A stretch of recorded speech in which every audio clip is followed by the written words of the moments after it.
नंदी के भगवान शिव से अर्धनारी बनने का कारण पूछने पर भगवान शिव ने सुनाई उसे 3 कथाएं। नमस्ते दोस्तों, स्वागत है आपका हमारे चैनल परिपूर्ण भक्ति में। दोस्तों, एक बार नंदी बैल ने भगवान शिव से पूछा कि वे अर्धनारी क्यों बने।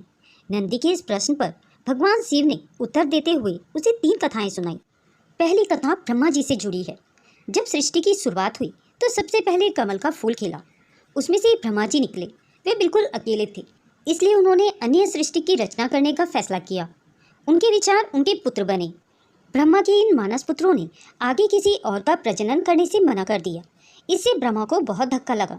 उन्हें समझ नहीं आ रहा था कि वे अब क्या करें। तभी एक विचार उनकी आंखों के सामने प्रकट हुआ। उन्हें अपने विचारों में एक प्राणी दिखाई दिया जिसके शरीर का आधा भाग नारी का था और आधा नर का। उस प्राणी के शरीर को देखकर ब्रह्मा विभोर हो उठे और उससे उन्हें प्रजननशील प्राणी के सृजन की प्रेरणा मिली।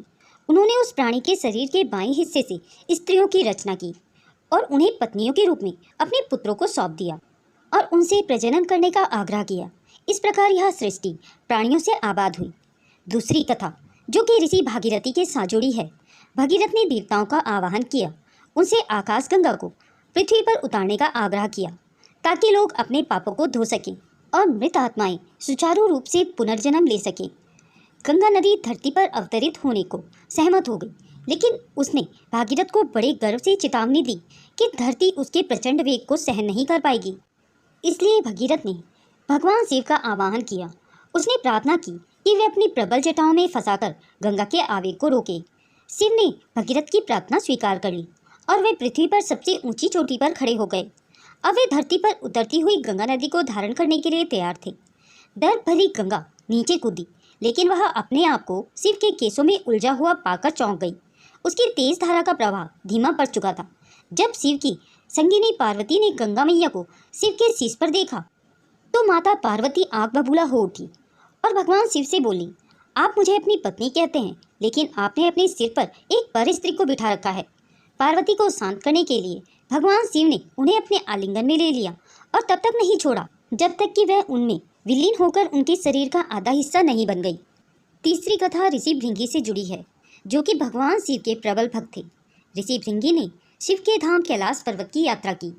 उनकी इच्छा अकेले अपने प्रभु के चारों ओर परिक्रमा करने की थी, लेकिन पार्वती ने उन्हें ऐसा करने से रोक दिया। शिव और मैं दोनों दंपति हैं। मुझे स्वीकार किए बिना आप समग्र शिव की आराधना नहीं कर सकते, इसलिए आपको चाहिए कि आप हम दोनों के चारों ओर परिक्रमा करें। लेकिन वे शिव की परिक्रमा करने के लिए कृत संकल्प थे, न कि पार्वती की, क्योंकि वे पार्वती की पूजा नहीं करते थे। वे शिव की परिक्रमा ना कर पाए, इसलिए पार्वती शिव के बाएं अंग में बैठ गई। भृंगी ने अपना रास्ता बनाने के लिए उन दोनों के बीच से निकलने की कोशिश की तो पार्वती ने अपना शरीर शिव के शरीर से आधा जोड़ दिया। वह शिव के शरीर का बायां हिस्सा बन गई। भृंगी ने भी संकल्प किया कि वे किसी भी हालत में अपनी आराधना में पार्वती को शामिल नहीं करेंगे।